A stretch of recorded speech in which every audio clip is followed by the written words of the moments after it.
They knew what they needed to do to complete the mission. I'll leave it at that. Well, how did it go? The group called me to run some interference for when they started the ritual. I was able to arrange a distraction while they did what they needed to do. My understanding, the group started the ritual, and the entity came. Strauss, Reflux, and Duffy seized up, but Agnes was able to complete it.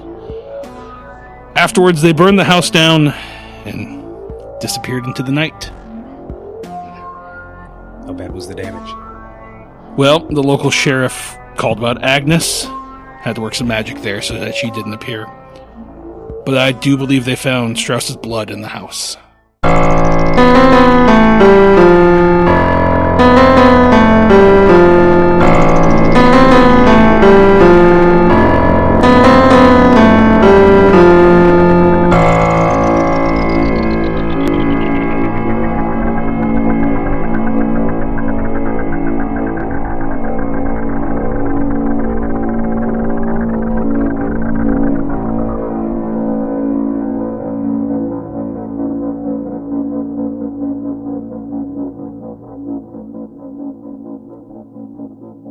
We are here today to discuss the end of Arc 1 of Dark Thoughts.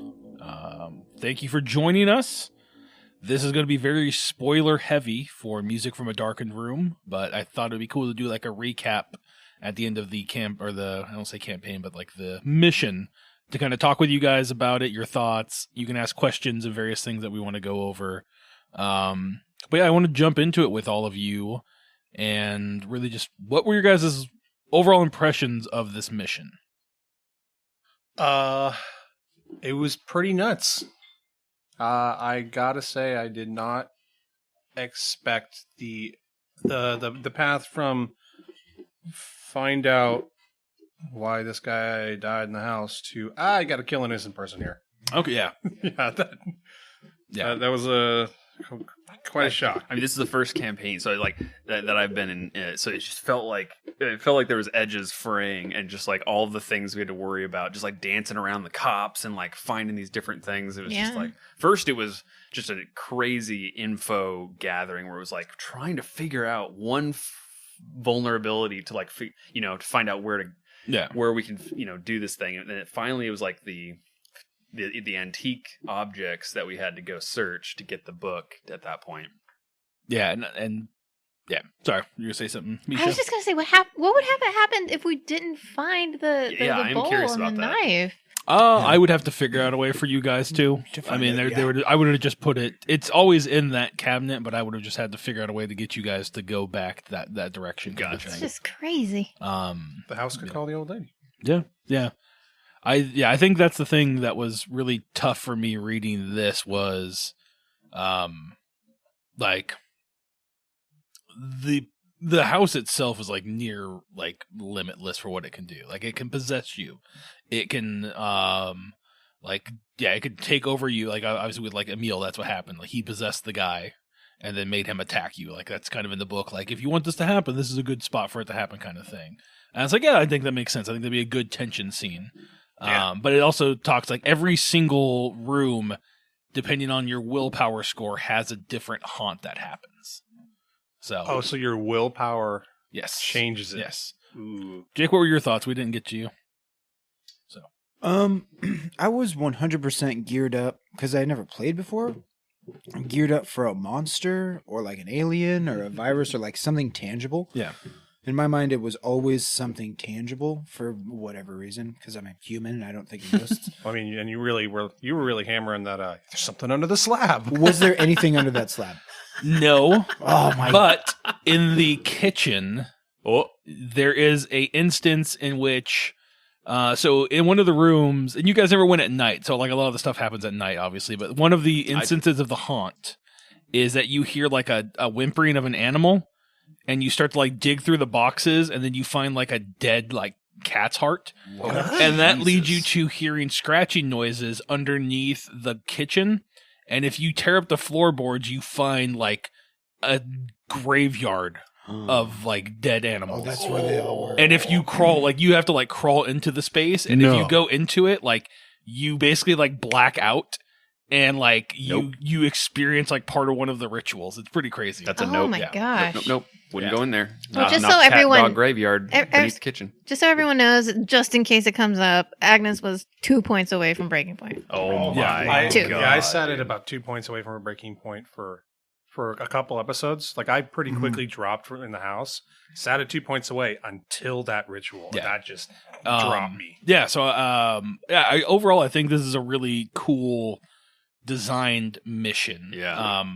There are some liberties you have to take as like the handler. Like I got rid of so the house tries to take over one of you. And so I had you all roll a willpower check to cover for who it was really targeting. So that was kind of my way around that. So I had you all do that when you get to the house. I had you all roll a willpower check then, so it didn't seem suspicious later on. And then I had it target. I knew who it was going to target, and I rolled against it when it went that way, kind of thing. Because it took over me and I went to the house. You at did, some yes. point. Yeah. Yes, you did. And then later you picked up the razor, and that triggered that. I guess it was picking up the razor, right? That wasn't it necessarily taking you over. That's one of the haunts. Gotcha. Okay. Is you find the razor, Yeah. and if you go into the master bedroom, then you try to slit your own throat. And if you don't, make a save against it, you take 1d20 damage. So you toss the razor as just bait. Because one of us is going to do something with it. I knew that, Fingers like, crossed. I felt like once we kind of got to that point, it felt right in that situation that Yeah, once you found did. it, and then once I knew that Emil was going to be in, like, I figured he'd be hiding in the master bedroom because that's where a lot of the action is. It just made sense to me to have that situation where Tyler's character had to choose to stop you. Yeah, Or, you set that up perfectly. yeah, I thought that was like a really good tension moment to do. yeah, that was literally. That was good. I mean, it was roll of the die. Like I was like, okay. Which, I mean, thanks, by the way. Like, You would have got a sand check. roll of the die. I'm me against an NPC.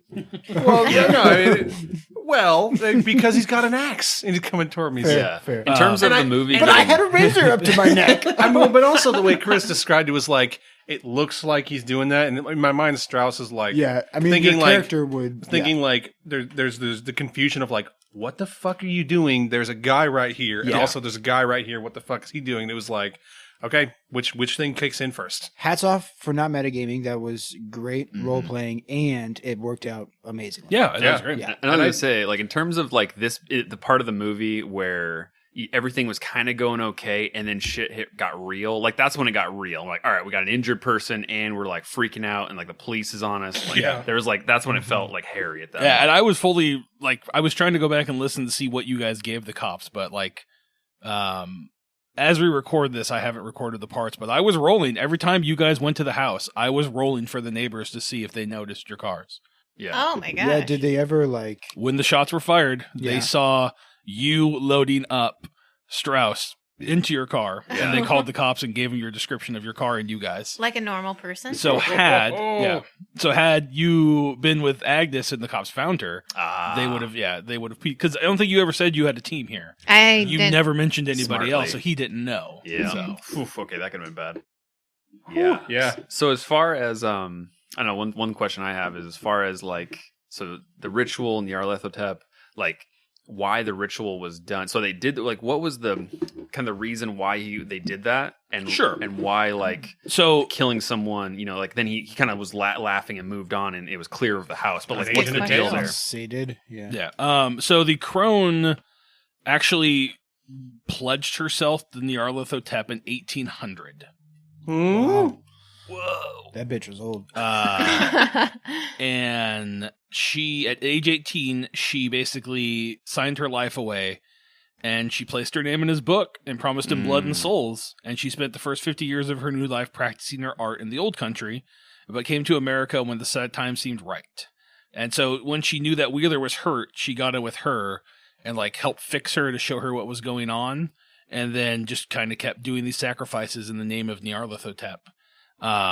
And as part of her punishment for turning away from... So what happened is, in order, the crone sealed away the bad part of Isabel Wheeler in the mirrors of the house.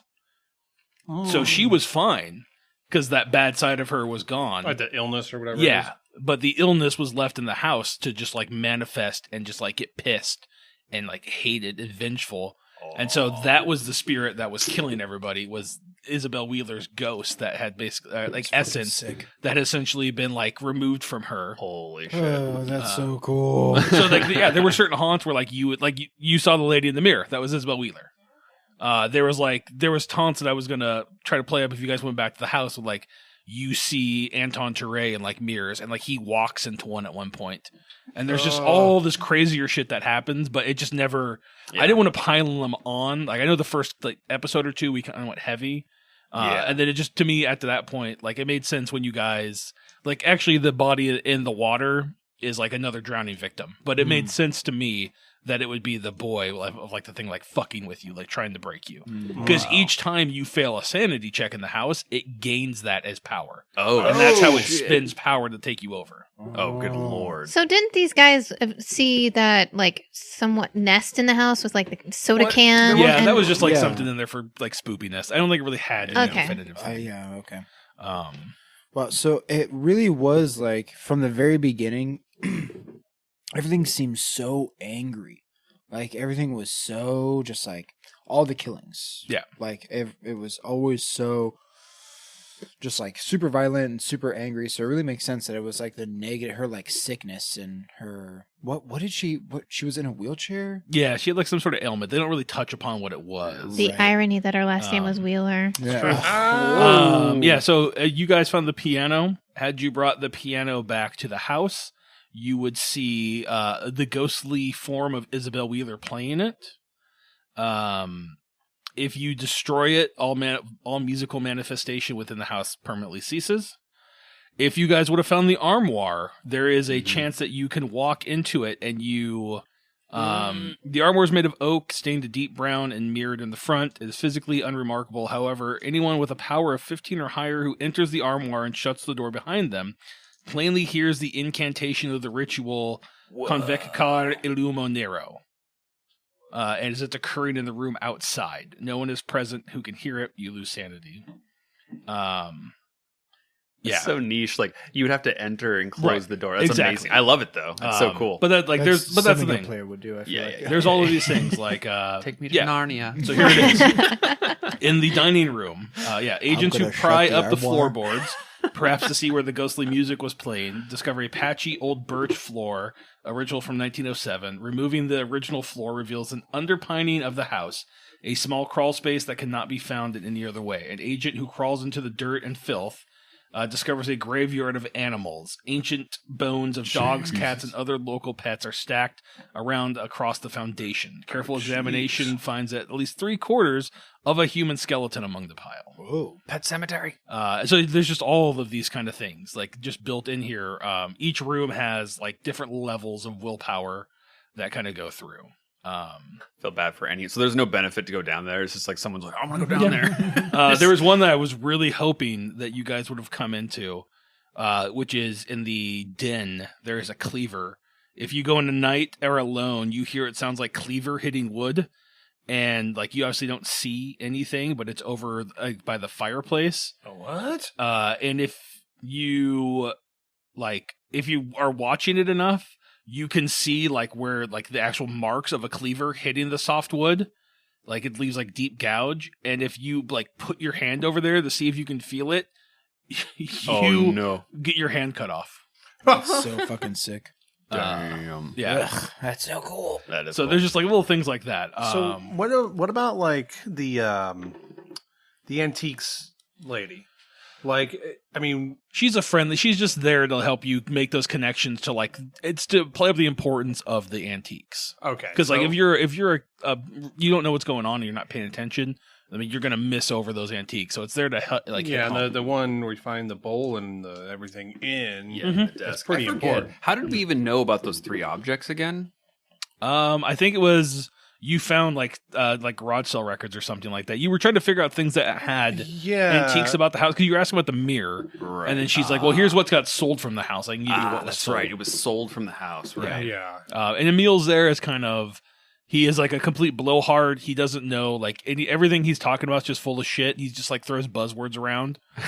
So I hope I played that up really well. Thank you. I really tried. He's full of shit. Yeah, Oh, yeah. I knew it. I knew God, it. why did how did he fool fucking Delta Green to be a friendly? Like he is 100% like he's just one of those like he's just a but he takes himself very seriously. Oh yeah, and thinks he knows what he's doing is right, but it just goes to show like not everybody in the program is, that is cool. competent and so trustworthy. Agreed. Yeah, that's kind of funny that the timing worked out just barely off.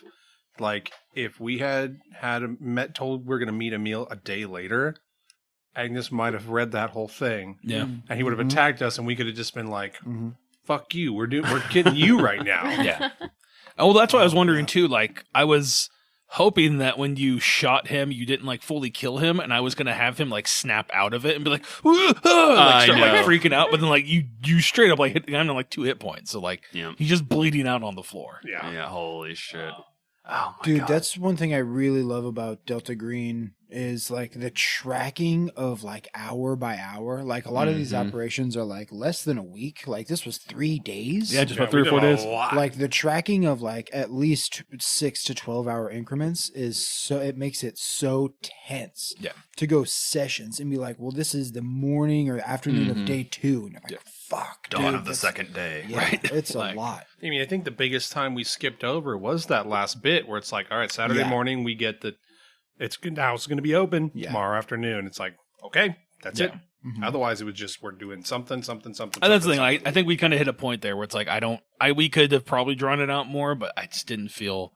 I'd rather keep it focused on things that matter. Like, that's what I appreciate about your GMing style is because every time I GM something, I'm like, okay, so how do you guys get the equipment for what you need to do? And it just doesn't matter. Well, it just like grinds it into a hole. Yeah.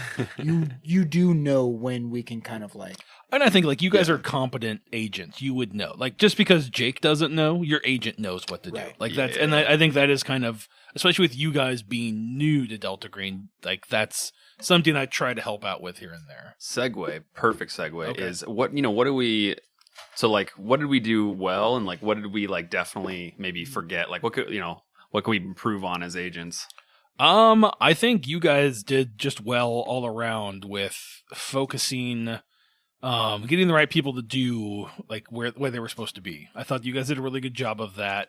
I think obviously this was a pre-written campaign, so stuff that I'm going to try to put in scenarios that make everybody feel important. Like you didn't get to hack a whole lot. Yeah. No, I know. I was like, so I was looking for it, but no, it's all good. I mean, it's a haunted house. There's not much technology. That's the thing. It hacked better than I hacked did. the haunted house. Yeah, the fucking house was a hacker, dude. Yeah, he could like dial people without fucking After you arcane. cut the phone cable. Yeah, that's some arcane hacking right there. I think you guys had a couple leads that weren't necessarily needed to be going on, but I understand like where logically you guys went. But I think overall you guys did really good. I think the main thing for you guys is to remember is like Delta Green sent you here to take care of it. Like you guys are there to do the bad stuff if it needs. So like if you need to do this stuff, you don't need to call Delta Green to like, hey, what do we do? Like you're expected to like make those decisions. If the thing is killing somebody to like free this house, then fucking do it. Like there's no you need to do it. Yeah. West is like, I've killed like 80 people. Yeah. And it makes sense for Agnes to do it because Agnes doesn't like this is her first mission. So it made sense, but that was so badass when Agnes finished it all and was like, it's done. Click. Yeah. Welcome to Delta Green. I was trying to think of like what would be like a sustainable thing for her to do in that situation because like she has seen shit and that's why she is going through like this whole training to be an FBI agent. So like it mentally she's like in it and like just staring at this like demon thing in the eye and she's just like I'm just gonna if I'm going down, this is the way I'm gonna go down. Yeah. Sorry, go for it. I was gonna say, I think if there's anybody's home scene and like aftermath that I'm really excited for, it's Agnes. Oh, just like to see like the development of like this relatively like young person already in a stressful like FBI program to like do all that and then see what happens afterward. It's gonna be tight. Yeah. It's So, like, yeah. does she have the thirst for more? She's gonna have to be. She's in it now. So at the end there, you guys obviously went face to face with the Dark Man, and I was telling you guys, if an operator conducts the ritual and the sacrifice, but do not pay the willpower and power cost, the Dark Man appears and transforms into a more terrible form. I won't go into what that form looks like, but it shrieks in hideous laughter before it vanishes. The sanity lost to seeing this is 1d10 for a success and 1d100 for a failure. Oh, is that like if we decide? So Is it if one person doesn't do anything to help, Yeah. or is it if we decide collectively we only want to give 9 willpower? No, if it was like if Cody was going to be part of the ritual but didn't give up any willpower, so like you did 4, you each did the other 3. We did, and then 3, Cody didn't 2, do any, 1, then that would have failed it, and then you guys would have had to see the full brunt of the. So it's what the happened. projection onto the bonds, right? That's what you're saying is the willpower portion. No, when we you- paid willpower points for the Yeah. ritual. A total of 10 between us. I think you paid 1. You did, yes. So had you given none, it would have Oh failed. my god! It's kind of like the end of Earthbound when Gygus is like killing you and like Paula has to pray. Oh, yeah, It's kind of like that. You gotta- You're like you're searching for that prayer. You know, Right. you got to pray to So the if, people. if one person is non-committal, Yep. like that. Didn't you only lose that though because you had the lowest sanity, so we wanted you to lead the ritual? So had you not have done that, Well, there's power is a score, and we 3 lost 1 power score. But then we had to give up collectively between us 10 willpower points. Mhm. oh, Oh, and he only gave up 1 got it. because I think you had the lowest to begin with. You had Yeah, I was like, I'll get. You know, Yeah, I you want to had- contribute. Got it. Okay. So Saved all of us. Wow. had you tried to burn the house down as Jim Yeah, Strauss I was going to ask that. Yeah, I Yeah, was- so eloquently wanted to do. I mean, you make blame sense. me. hammer, nail. So I tried to tell you there was a hint there that someone tried to do it before. Yeah, that and was- a neighbor came over and put it out. Right. So the house got Called the them. neighbor to come over and I do knew it. it. I called that. influenced them. I called that. So if the if the investigation only comes to an end when the agents successfully lift the consecration or give up. If the agents manage to burn the house down, they learn several months later that a dazed new landowner has begun construction of an identical house on the spot, Identical along with house. the floor-to-ceiling mirrors in the master bedroom. This realization costs all agents who abandon the fight 1/1d4 sanity. Oh my god! Once the house is repaired or rebuilt, it won't be long before the deaths continue. So I love this That's book. pretty That's good. Pretty so cool. good. So I figured it would be fruitless, but it's just like I'm thinking, it's got to burn it. I just Gotta love get that rid they of it. No, it's great, accounted. yeah. They accounted for so many like scenarios. And I think Yeah. it's fucking cool. right. there is a whole chapter at the beginning that, or the whole intro just talks about like, Nyarlathotep and how this comes about. Some of the deaths that you guys didn't fully get to investigate. Yeah, I mean, you gave us this whole big list. Yeah. I They mean, don't go into them all, but they go into. well, I think we didn't even before this list, we didn't hear about like just a couple here, like from 78 to 90 or to 2000, basically. Yeah, I so don't think we heard anything about George and before Margaret Crease, they were locals who moved into the house in 1956. That is when he bought the shotgun. And yeah, killed himself. There's another scene where you run into him in the master bedroom, or you're in the kitchen, and you hear like the gun click, and you turn around and you see him like putting the barrel in his mouth. Whoa. And if you try to talk with him, he's just like you can't save me, and then blows his head off. Like you do. Like you do. Obviously, the Therese. There was George Weaver. He was a well-liked doctor who lived there. He was electrocuted in under mysterious circumstances in the garage. Peter Diaz was a skilled carpenter, and he left his wife and children, and basically, or like they moved into this Spooner Avenue, and basically so he bought the house and then left his wife and kids to move into the house full time. And then he kind of just became a recluse, and then he hung himself in the house. There was Jason and Jane Aiken. They moved in across from Meadowbrook in 1986, and they wanted to start a family. Then they eventually, in 1988, they thought they'd gotten the major issues repaired, like electrical, gas, and all that stuff. and Janine started painting the house to her liking.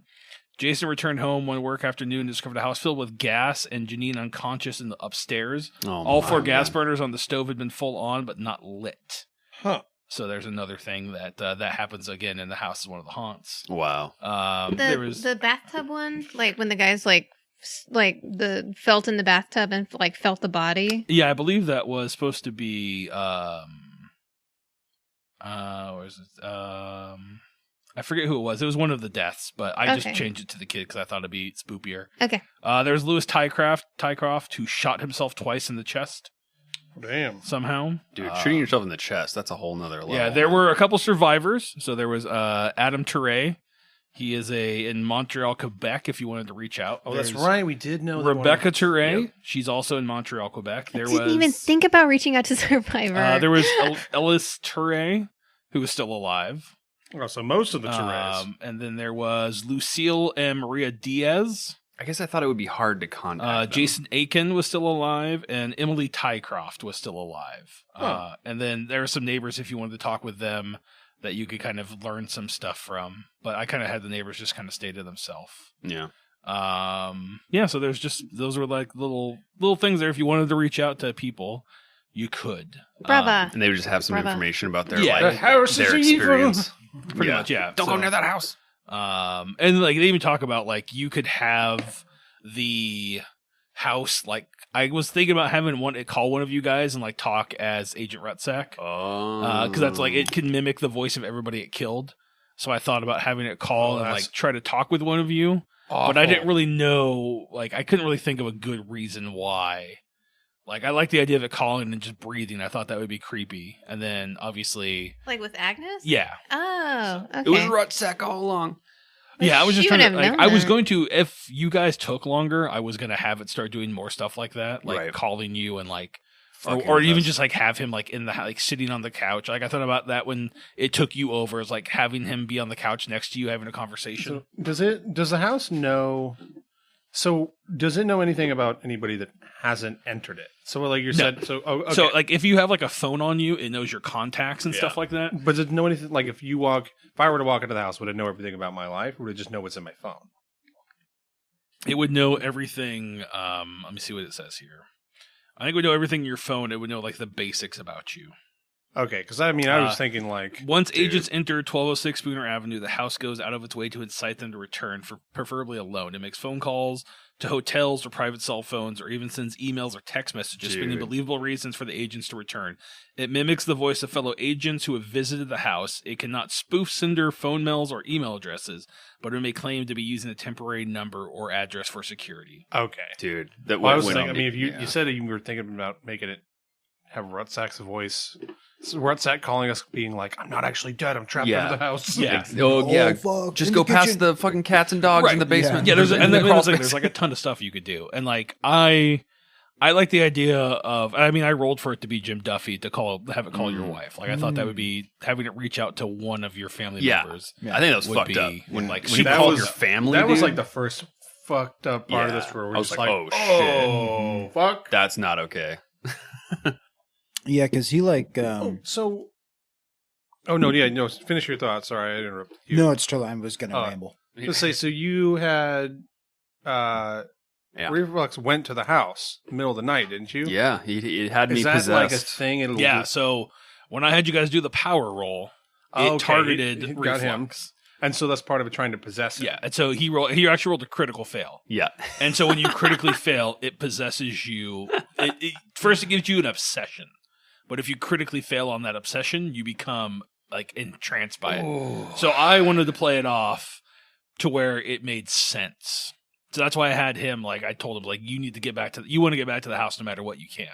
And then when you guys all went to bed, like, I figured that would be the perfect time for like him just go there. Yep. Like I think it gave him a Got it. call and just like come home or something like that. Like, and then he Duffy, get went. over here. And again, after like a few weeks of not playing and having it be in the same night, I feel like it really adds a lot of like confusion and Mhm. chaos and Yeah. disorder, and like in a good way, and Yeah. like it just adds to the player's discomfort of True. the situation because Yeah. you just don't have your bearings. You're like, fuck, it is the same night. Like, what is he Right. doing? I gotta go over there. It's And so Yeah. that whole situation was it takes you over for 1d20 minutes. oh, okay. And so I was like, okay, it takes this long to drive for someone to drive there. I'm going to roll. We're going to see how long it takes you over. You're going to make the phone call. And I set a timer for however long it was to see, like, knowing that 5 minutes would get out there. And so, like, I set a timer on my phone for, like, realistically, him calling you, talking to you would take that time off of the timer. And then once you got there, how much time was left. And so That's pretty good. I think I rolled like a 6. So it was like basically a minute. So that's why I was asking you, how long are you taking to get ready? Or like, how long do you think it's going to take you to get ready and get over there? Yeah. And I thought he was being attacked because I heard gunshots. And then going back and listening to it, it was obviously urgent that I was like trying to get everybody. And then Agnes and Strauss were like, yeah, give me like 5 minutes. I got to put on my pants and I Yeah. got to get ready. And then you were just like, no, I'm not gonna go. Oh yeah, he's because gonna I mean, die. because like I was told, I think Chris told me, and maybe I'm misremembering, but I believe he told me like you're trying to get them here Yes. as best you can. Yeah, your whole thing Oh. was to get them there. Yeah. Because if he had gotten there with more time, you were going to attack him and try to kill him. Oh, wow.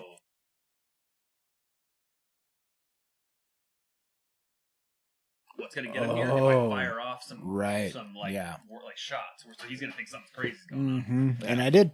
Yeah. 100%. Yeah. Yeah. So, yeah, I just think it's a really cool scenario. I was really impressed with it as I found it and started reading through it. I was like, because I run extremophilia, which was wild, but this was like, this is nothing yeah. on extremophilia.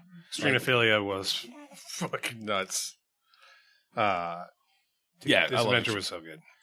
Yeah, I would like to run it again with another group and like see how they do. True. Yeah, that'd be cool. Actually. See like how they would interact with everything. Yeah. Yeah. I'd How do love they to see kill it. people? That would actually be, Yeah, as yeah. someone who played it already, that would be freaking cool to see how it compares. Yeah. Plus, Yeah. it's like Well, they she's probably played do it or things listened we to it. didn't even think about doing, and then Yeah. they Yeah. probably would have done things that we didn't think about. No, But like, absolutely. But I mean, that's part of you guys are learning. So It's the beauty of the Delta Green sandbox where it's Yeah. like, it's the world, and here are the key notes that you need. Now the players can follow up on anything they want. Have you read any like actual scenarios? Yeah, so Because that's exactly how they're set up. yeah, so I like did Viscid.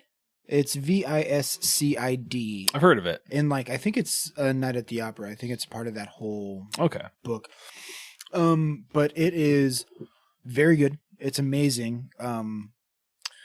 Fortunately, one of my players actually had a baby. Congratulations, Kyle. So that Oh, yeah. game is postponed, so we didn't get to finish it. But it is really good. It lays out the complete scenario, the keynotes. Yeah. This is who the key players are. This is the situation, and you guys can do whatever you want. Yeah. Yeah. And that's part of is trying to react to what you guys are doing and trying to make it plausible. Yeah. Like as soon as those shots were fired again, I'm like, all right, the cops are coming. Like there's Sure. no reason the cops are not going to come after this. And then Oh, it's yeah. like, well, automatically the cops is going to you were asking about the place, like Agnes. So he's automatically going to be like, all right, well, she's looking into this. I'm going to try to Right. figure out they're going to go there. They're going to find the fresh blood. That sucks. Yeah. Yeah. There's going to be something whether it's going to be from the axe wound or the blood splatter from there. There's Right. going to Oh, be fresh yeah, I mean, blood. that's- Mm-hmm. I was worried about that as soon as I get hit with an axe wound. I'm like, well, fucking All your shit. spray of DNA. Like now, no matter what happens, Strauss wants to burn the house down to get rid of that evidence. I know. It's just super unfortunate that, in order to bait Jim Duffy, I had to fire those shots off, and that's what started all the police. Oh yeah, Yeah, that's right. They thanks. were in the ceiling, weren't Yep. they? Yep. Yep. Yeah. So They would have been there. Yeah. we would have hit that point. Yeah. But yeah, no, I was overall very impressed with how the scenario went, how you guys did. You did really great. Nice. And so kind of Arc 2 is going to be. Do you guys want to know a little bit about Arc 2 here? yeah, give us a Tell me who synopsis. the murderer is and the monster ahead of time, so we can Tease just it. That works. get through it. Tease it. So Arc 2 is going to be set in current. I'm thinking probably 2019. I believe we're going to be going into. I need to Getting figure out political. the dates right now. Oh, no, I'm going to no. pretend that COVID didn't happen to make this easier. Sounds good. I think we all do that. Yeah. But 2019, and this is where I'm still trying to figure out exactly the idea of what you're going to be called into. But essentially, there's been graffiti appearing on the streets of Ellensburg, and they are shadow figures, like someone painted like a shadow, like a black figure of a person, and then scrawled underneath it is your agent's name. No. So there's one for Strauss. No. There's a one of a With female that says Agnes. There's another one that says Duffy, and then there's another one that says Reflex. This is totally like this hole is mine type of situation. Fuck. And so you guys are trying to, you guys are basically getting called back there to figure out why. And that's the most I can tell you right now. All right, that's a good tease. That's a good tease. Oh, I hope that That is a police good chief one. ain't there, because if he sees that Agnes Oh. thing. I'm titillated. So. Consider me titillated. Yeah. So you guys have any other questions or anything? How do we solve the next murder? I can't. XD. Yeah, who's spray painted it? Chris? That's a good question. Oh, okay. We'll find out as you play. But yeah, so this is, I'm adapting this from it's going to be loosely based off of a game I ran for Monster of the Week. Nice. So I think you've been talking about this Monster of the Week game, putting it into something for yeah, years. did some pretty cool things with Monster of the Week, and so I wanted to read. I thought it was a cool ideas I came up with. One of them it was really hard to convert over to Delta Green. And I was thinking about it, but I like the idea of trying this one. I could tie more into like what we're focusing on. So I thought that would be a better idea, but yeah. Any other questions or anything as we wrap this up? No, that was an entertaining It's a shorter as episode. fuck. Last I think, thing, I guess, shout out to Dennis Detweiler, Yes. Yep. for another fucking classic Killed it. joint. Absolutely. Every single thing I look through is like a couple names and that guy. Yeah, it's like Shane all Ivey him. and Dennis Detweiler are like the Fuck. two big ones. Busy guy, Yeah. and Yeah. it's all great. Yeah, exactly. This is something I learned. Sorry, quick question is just last question is what's the most important stat and why is it power? Because sanity is the end all be all in this Yeah, game. I was like, I gave my character 10 POW from a starting stat. I'm like, I'm not gonna do that next time. Yeah, Well, when you have to make a new character, we'll see. I know. Yeah, he's still kicking it. So Yeah, exactly. Acid reflux still alive, still making people's throats uncomfortable. The next couple of episodes are going to be the home scenes. So you'll get my idea was to do a home scene for each character. And then I also want to do like a little backstory vignette so we learn more about them. So that would be kind of the next couple episodes. And then after that, we will be jumping into Arc 2. So as of right now, you're going to have this episode releases. There'll be 4 episodes of the home scene / getting to know the characters. And then after that, we will be jumping into Arc 2 of Dark Thoughts. So thank you all for sticking around so far. I hope you guys enjoyed it. And we will talk with you later in another time. Laters. Hey, folks, it is your handler, Chris, here. Just wanted to pop on at the end of the episode and tell you thank you for listening, as normal. And to let you know we're going to be closing up our contest this upcoming Friday. That would be March 24th for those in the know. At the end of the day there, we're going to be cutting off submission entries, and we're going to announce the winner on March 27th, which will be the first episode of our home scenes, which we're very excited for you guys to hear. So you might be saying, hey, it's the first time I've heard of this. But you probably should go listen to the other episode where we talked about it. But yeah, all the info is in the show notes. But if you don't want to read, then I can just tell you right now. You can follow us on Instagram. You can leave us a review on whatever you listen to us on podcast-wise. And then when we post the link, or I guess the episode on Instagram, just reshare it, or however, whatever the fuck they call it on Instagram. I don't know, I'm not tech savvy. Share the story. Ha! Remembered it. Look at me go.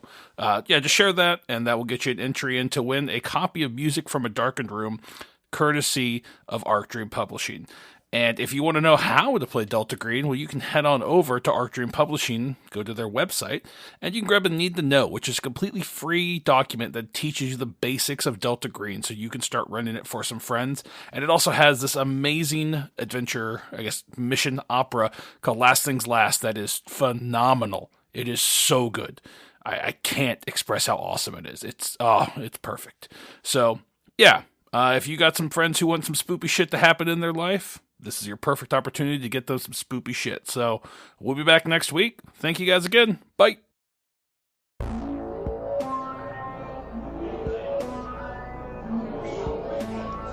group completed the sacrifice, but it was at a cost. Sounded like everybody left a piece of themselves in the house that night. I appreciate your time, Director. This helps quite a bit. What exactly is going on here?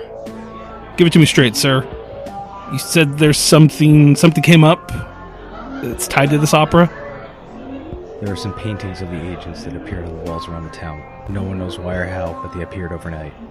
Either someone caught wind of what happened, or they didn't fully get rid of what was there. I needed to know what the next group of agents would be up against.